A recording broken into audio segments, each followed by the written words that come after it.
manita para que nos saludemos. Ahí está, ya salgo acá. ¿Cómo estás? ¿Cómo estamos, doctor? Bien, bien, bien, bien, aquí ya preparando, ya todo listo. Ya listo. Bueno, nada más vamos a esperar a los doctores. Si nos dan Sí. el doctor Ortiz, el maestro ya. Así es, sí, ya nada más falta que se conecten y ya está, ya está. ¿Cómo se ha encontrado, doctor? ¿Cómo le ha tratado esta etapa de la vida, conocida como pandemia? Pues bien, en general bien. Al principio un poco complicado porque nos agarró de sorpresa, no sabíamos cómo seguir dando clases, cómo mantener el trabajo académico y todo eso fue ya por finales de marzo, abril. Pero aprendimos, como sucede en los casos, aprendimos a rajatabla porque o aprendes o aprendes, ¿no? Sí, claro. Entonces, aprendimos a manejar estas plataformas, Teams, Zoom y otras que todas se parecen, todas son iguales. Y ya finalmente empezamos a dar clases por videoconferencia. Entonces, sí, realmente ya terminé el semestre pasado, 2 o 3 meses ya de clases por videoconferencia. Y ese semestre que arranca el lunes, también voy a dar el curso por videoconferencia. En la licenciatura en Economía, la maestría. Así que bien, ahí nos la hemos ido arreglando poco a poco. Entonces se adaptó bastante bien a la vida digital. Lo básico, realmente no creas que sé mucho del asunto, pero por ejemplo esto que estamos haciendo ahorita, pues sí, eso sí ya lo aprendí a manejar. Ya está Ortiz. Ya está el maestro. Rafael, ¿cómo estás? Buenas tardes. Buenos días, maestro.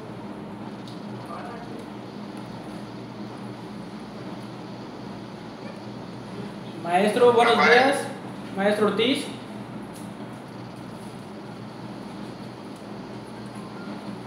Conecta tu micrófono, Rafa, tal vez por eso tal vez estás hablando pero no te oímos.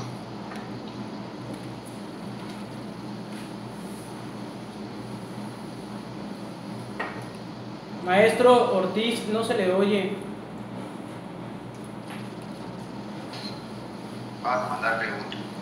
Ok, disculpen, unos problemitas con internet.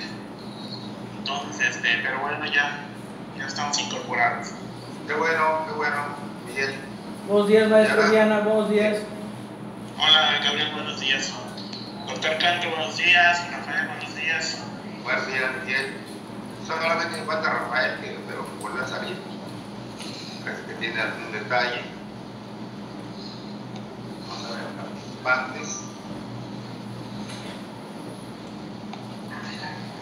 Estamos los tres, pero Rafael no se ha conectado, no sabemos. Sí, se acaba de desconectar.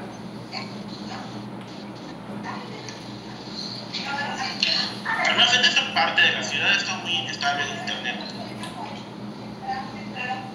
Sí, me imagino. Aquí a veces tenemos bajones de energía y pues se corta el internet por tiempo o pues no hay de plano, no hay señal. Hola Rafael, ¿nos escuchas? Pon tu micrófono, actívalo. Pon tu cámara también. Gracias.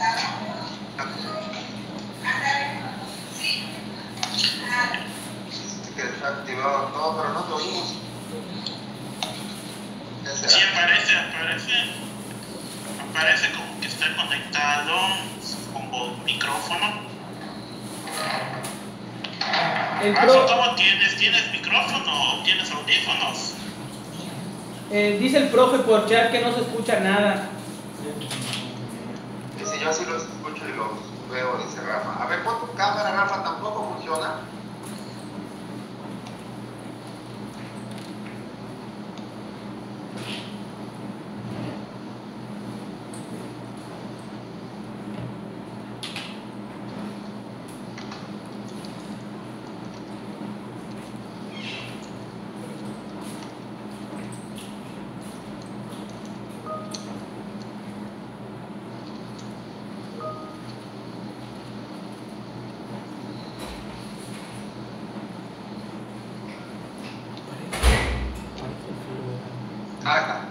Rafa.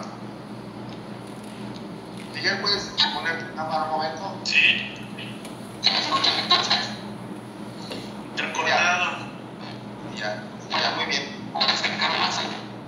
Bueno, pues muy buenos días a todos.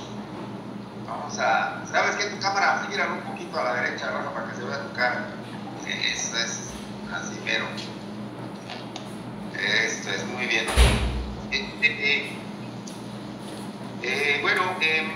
Bueno, primero vamos con las formalidades. Asistimos al examen profesional del pasante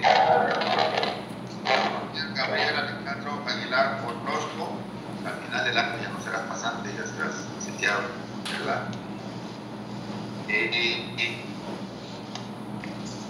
Para defender la tesis individual acerca de crecimiento económico y colectivos migrantes en Mérida, Yucatán, 2000-2010, un enfoque postmoderno. ¿Sí? Los integrantes del sínodo, todos presentes, son el maestro Gobierno y Políticas Públicas Miguel Ángel Menacho, el doctor Rafael Spech y el doctor, su servidor, Rodolfo Armando Canto Sáenz. Muy bien, vamos a proceder de la siguiente manera, Gabriel.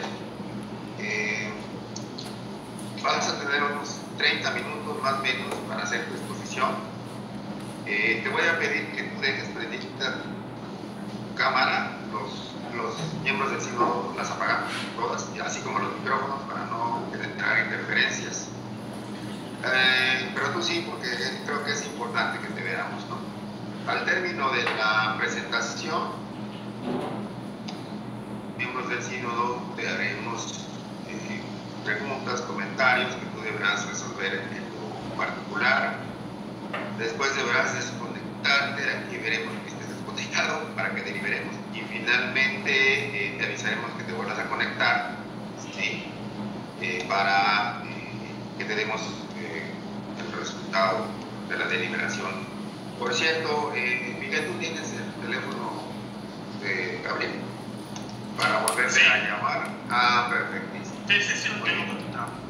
Muy bien. Obviamente no va a haber firmas, pero eso no le resta validez al acto. Después nosotros pasaremos a firmar a la Secretaría Administrativa de la Facultad de Contigo. Entonces, adelante, Gabriel. Te escuchamos. Decía 30 minutos más o menos y nosotros apagamos cámaras. Adelante.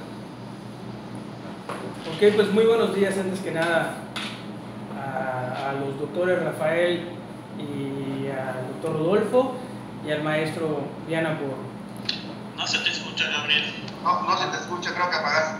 Ok, ya me escuchan. Ahora sí. ¿Traes presentación en PowerPoint? Sí, traigo presentación en PowerPoint. Sabes subirla, ¿verdad? En esa aquí donde dice compartir contenido, ¿no? A ver, sí, creo que sí. Primero tienes que abrir el archivo. Sí, el archivo ya está abierto. Ok, entonces adelante pues. Vamos a ver. ¿Se está compartiendo la pantalla? Ya está, perfecto. Ya lo vemos. Perfecto, Adelante. perfecto. Y solo vamos a...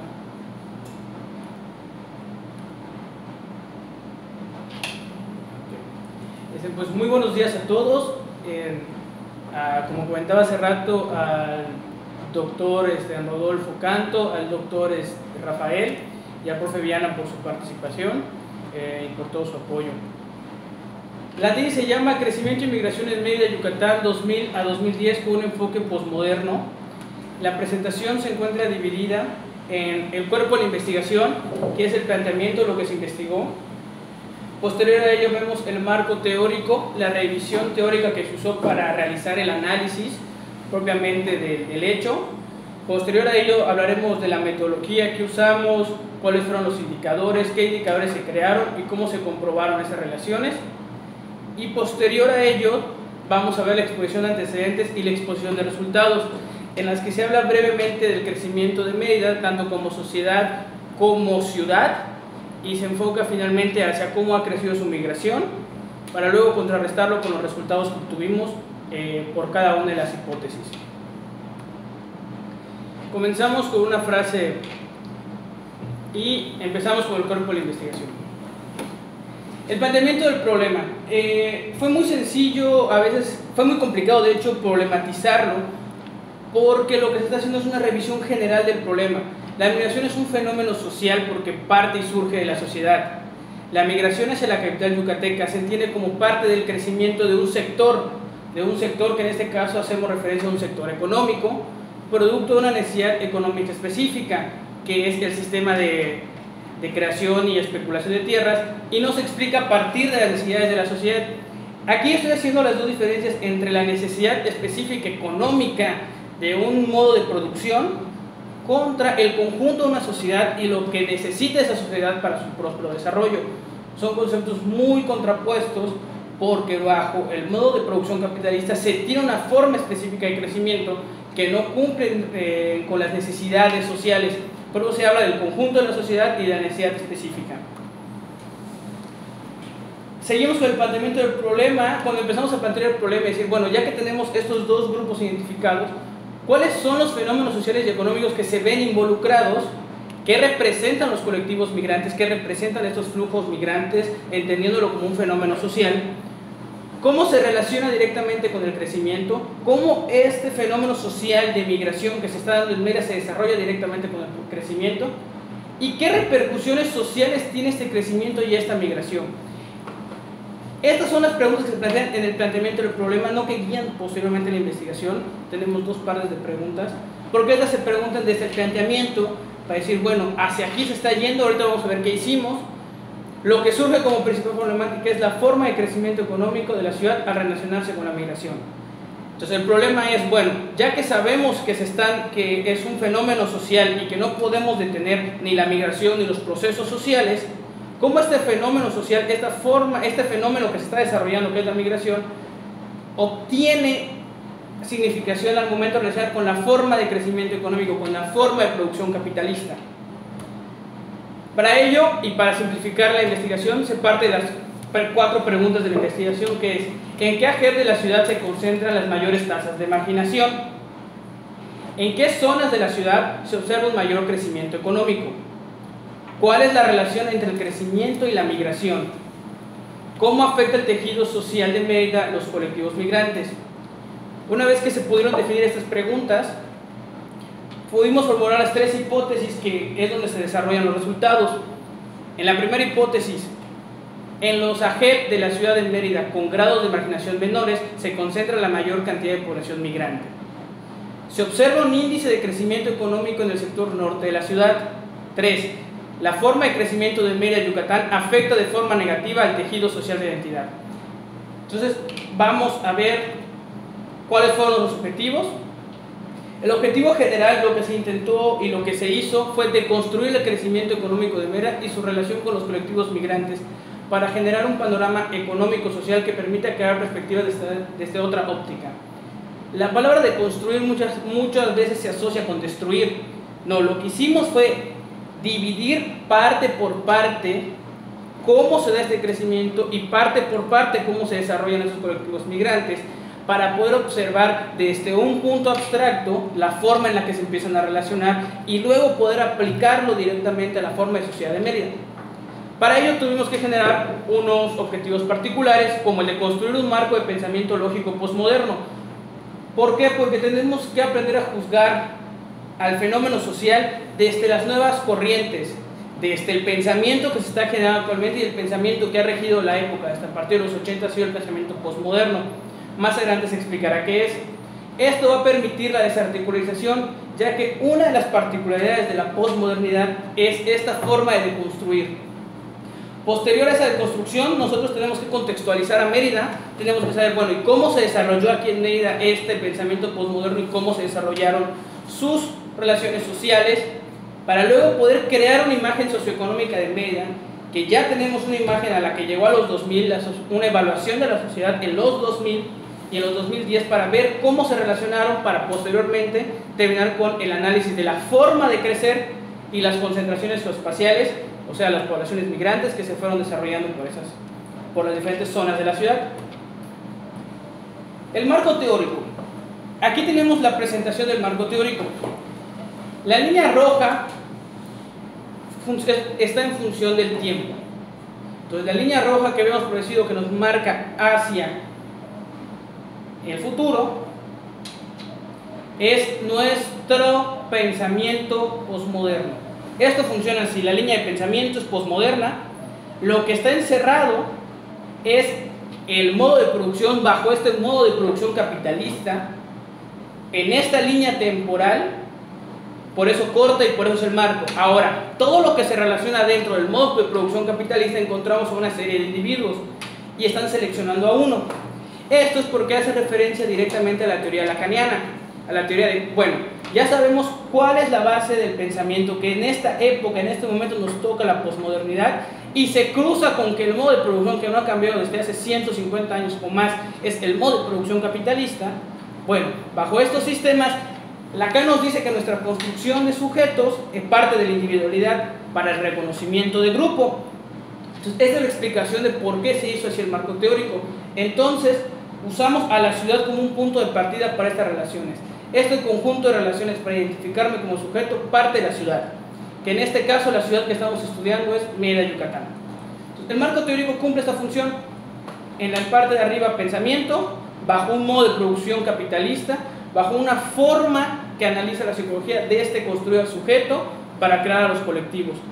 Esta forma también nos permite unir, dividir al sujeto y un análisis más detallado de todas las partes que conforman los grupos sociales, que si entendemos a la migración como un fenómeno social, entonces la migración está conformada por grupos y subgrupos de personas o colectivos que se adhieren y se desadhieren, o se incluyen o se excluyen.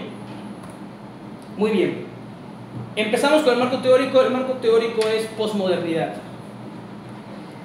Como uno de los mayores exponentes de este género es Derrida. Derrida en sus diferentes escritos es muy complejo a veces de entender hasta qué punto se puede hablar un concepto, pero el debate no se centra en cómo desarticular el concepto. Derrida nos maneja, supongamos que este círculo verde es el concepto.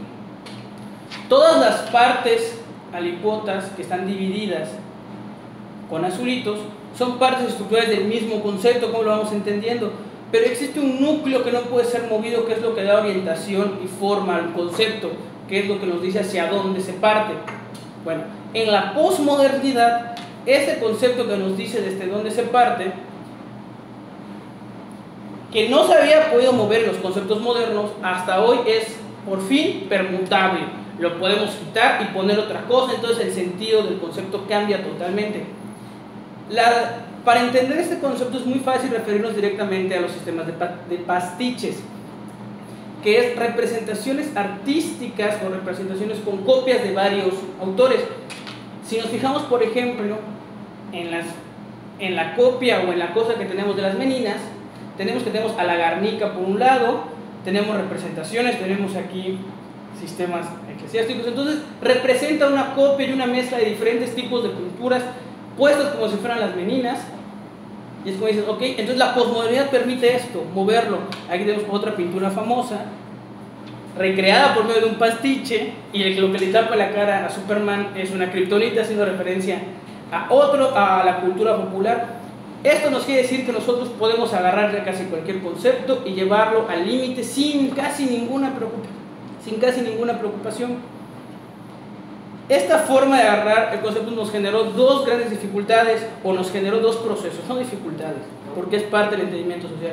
Nos generó dos formas interesantísimas de análisis, que son la posverdad, que según la Universidad de Oxford es relacionar o denotar circunstancias en las que los hechos objetivos son menos influyentes en la modelación de la opinión pública que las emociones y o creencias personales. En la era de posverdad política es sencillo tomar cualquier dato y llegar a la conclusión que se desee. Esta posverdad lo podemos ver en post en Facebook, con 2 o 3 palabras ya sentimos, ya vimos. Lo que importa es más cómo me sentí yo al momento que lo que realmente me está diciendo. Perdemos la objetividad de los hechos y nos dejamos llevar por lo que estamos sintiendo, por lo que la posverdad me dice, por lo que yo he construido como verdad. Esto se debe a que pudimos mover el centro del concepto.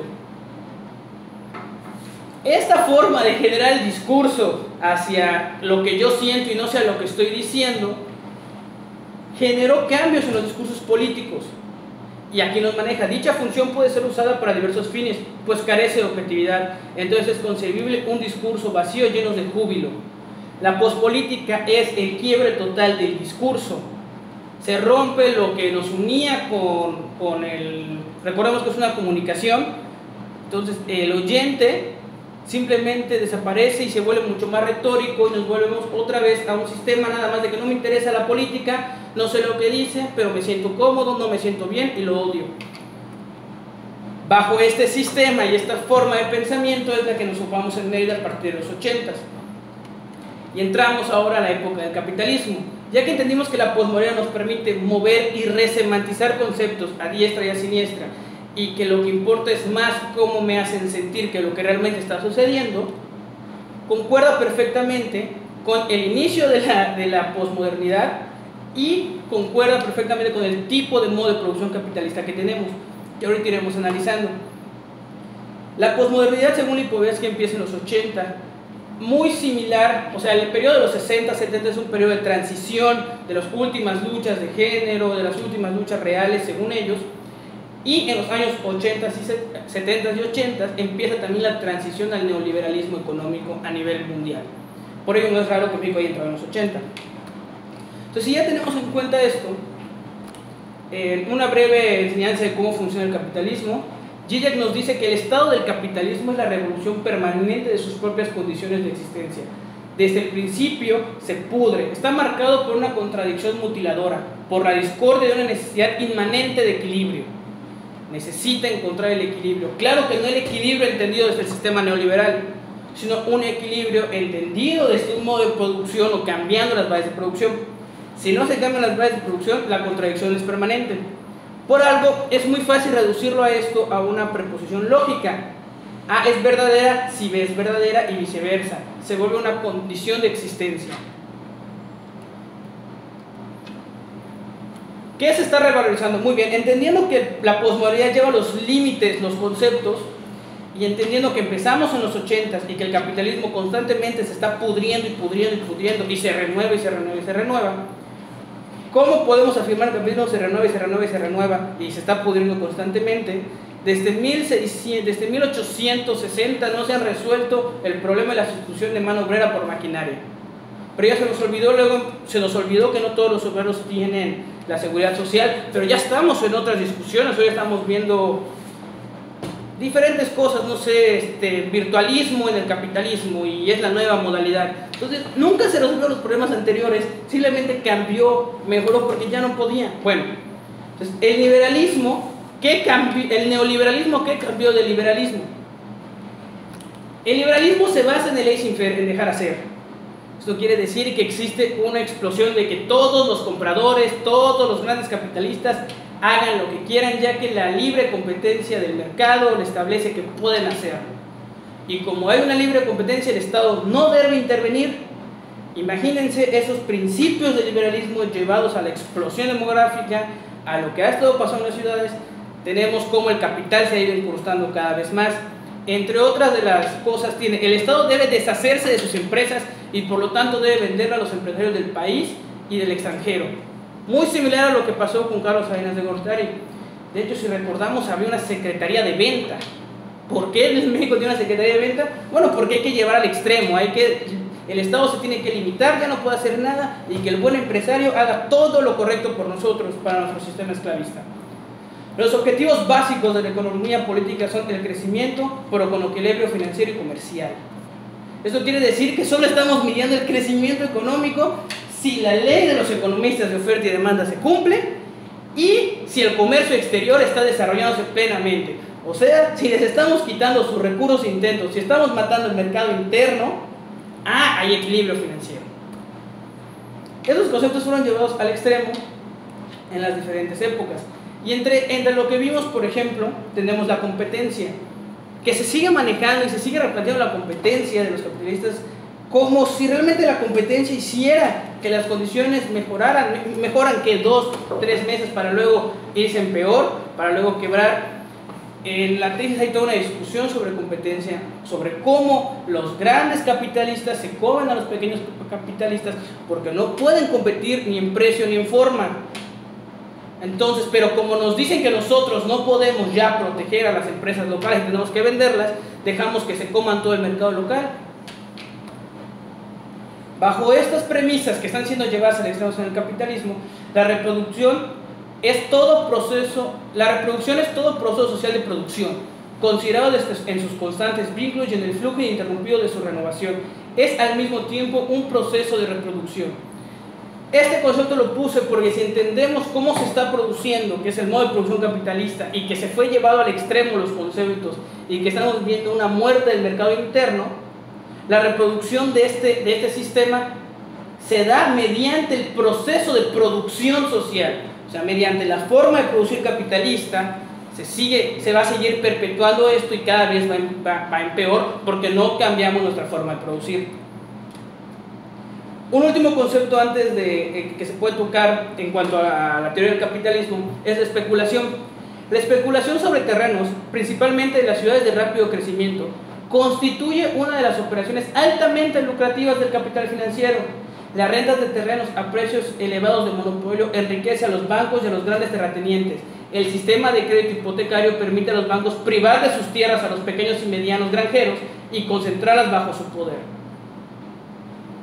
Parece que esta cita que fue retomada en 1969, se la podemos aplicar directamente al mercado financiero de Mera y a la forma de crecimiento de especulación sobre su tierra, donde cada día va encreciendo constantemente el precio de la tierra y se sigue especulando con ellos porque necesitan una base especulativa fuerte y alguien que les compre. Entonces, bajo este modo de producción, en esta línea de pensamiento, el especular con la tierra se vuelve parte fundamental. Entonces, ¿dónde se está especulando con esta tierra? ¿Dónde se está encareciendo el precio de vida? ¿Y dónde se están llevando a cabo todas las relaciones de poder? En las ciudades. En las ciudades se encuentra la conexión entre la posmodernidad y el tardocapitalismo. Claro, porque ya tenemos un espacio geográfico donde en nuestra línea de pensamiento posmoderna y bajo nuestro sistema de producción pertinente a nosotros, que es el tardocapitalismo ya actual, pues ambos conceptos se solidifican un espacio geográfico a disposición del capitalismo para juzgar y la posmodernidad inmanente en los más recónditos del actuar humano. Totalmente es parte de este pensamiento, es parte de nuestra cultura occidental. Por ello se desarrolló en un debate teórico que se encuentra en la tesis sobre cómo vamos a definir nosotros ciudad, bueno, cómo la voy a tomar en cuenta tomando en cuenta que existe una serie de relaciones y una serie de funciones sociales. Y se llega a la definición propia de que una ciudad es conjunto de sujetos que legitiman su ciudadanía mediante una matriz de significantes dada a los objetos que los circundan.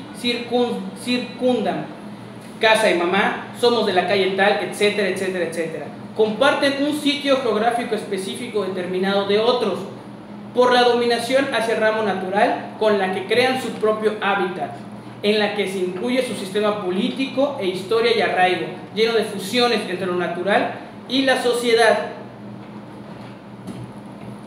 Para empezar, aquí estamos tomando en cuenta que una persona tiene una cierta conexión con su barrio, no lo podemos dejar, tenemos un sistema referenciado a nuestro barrio, compartimos el sitio geográfico, compartimos experiencias, creemos en ella, y cuando se maneja por dominación hacia el ramo natural, es quiere decir porque nosotros hemos transformado. La ciudad no es natural al hombre, es natural a nuestro modo de producción. Pero la ciudad, entendida desde otras civilizaciones, como la maya, podríamos manejar nada más asentamientos. Entonces, la ciudad, bajo el tardocapitalismo, bajo estas concepciones, se puede entender de esta manera. ¿Por qué? Porque no podemos agarrar al animal humano y quitarlo de su referente social, y más adelante veremos por qué. También en la discusión sobre la ciudad abordamos un poco el tema de zona metropolitana y delimitamos qué podría ser una zona metropolitana. Por cuestiones de tiempo no se reanudará más en la zona metropolitana, pero se dice que hubo una discusión, una definición y unas reglas para qué podríamos considerar como zona metropolitana. Muy bien, ya que se tiene la forma de pensamiento, nuestro modo de producción y nuestro lugar, ¿cómo se relacionan nuestros sujetos? Muy bien. Para Lacan, el aprendizaje del lenguaje ya conlleva la ansiedad del vacío. Cuando nosotros, vamos a poner la imagen, cuando nosotros nos vamos desarrollando desde niños, nosotros aprendemos una forma de lenguaje específico. No nos vamos a meter ahorita en la forma en la que se aprende el concepto, porque hay toda una discusión entre descriptivistas y antidescriptivistas, pero lo que sí podemos hacer fuerte hincapié es que aprendemos el lenguaje por medio de una repetición. Mamá te dice no lo toques, entonces tú ves a mamá hacer una cosa y aprendes cómo mamá lo hace. Bueno, y esa forma de aprender el lenguaje ya nos genera un vacío, porque cuando mamá me abraza y me dice que me ama, yo relaciono eso con amor y yo no sé si eso es amor o no. Entonces ya me deja sañado porque yo tengo una forma de expresarme y de las cuales todas las demás yo no conozco. Entonces ya siento yo un vacío que se va llenando cada vez que yo me relaciono con el otro. Cada vez que yo me relaciono con otros, esto es como un espejo. Yo no sé que soy humano hasta que veo a otro humano actuando como humano. Esta es una forma de relacionarse, una forma primaria de aprender. Entonces cuando nosotros aprendemos el lenguaje, ya tenemos un vacío de cosas que no podemos simbolizar y que se va llenando en la convivencia con los otros. En otras palabras, el otro es el reflejo interiorizado, una matriz que se llena de significantes, que carece de un significado en sí. Es un espacio vacío que espera que una relación te enseñe cómo comportarte ante ese momento, o que te enseñe qué palabras se usan en ese momento. Pero se construye en el mundo por su lenguaje y le permite la vinculación con los otros, en lo que también se construye siempre y cuando el colectivo al que se relaciona no se oponga a su yo, no se oponga a su formación primaria, no se oponga a la formación en la que se construyó el lenguaje. Él se va a sentir parte de ese vínculo. Por ello, un joven universitario promedio en la época actual consume para reafirmar su identidad, aun si en esta reafirmación es consciente o no de su consumo. Instagram y Facebook demuestran claramente esta atadura, pues el universitario sigue cosas específicas, cierto tipo de carros, cierto tipo de música, páginas estudiantiles, etc., que culminan en el consumo aún sabiendo de su manera digital. Los estudiantes siempre se empiezan a relacionar, empiezan a ponerse etiquetas. Eso también nos permite construir, por ejemplo, nos permite construir claramente a una persona del CUM, a un chavo del CUM, que pertenece a un tipo de vida específico, que puede vivir en Montecristo, que puede pertenecer a lugares de country, y esa serie de relaciones que va formando el estudiante no se contradice en ninguna. Puede llegar a pertenecer al CUM, ser gamer, jugar golf y aparte pertenecer al coro de la iglesia, y ninguno de esos círculos se está contraponiendo a lo que él es, y al contrario, en cada círculo diferente pertenece a un colectivo específico. Pero es el sujeto el que excluye e incluye a otros sujetos en el colectivo. ¿Dónde está la sociedad ejerciendo el poder excluir? Si unimos al sujeto a su construcción primaria bajo una serie de simbolizaciones que adquiere por esa red de simbolizaciones, el capital no es igual a la sociedad, pero la sociedad sí es inmanente al cuerpo social. Por ende, si la sociedad quien ejerce poder y habla a través de él, nuestro fragmento de realidad ya preestablecido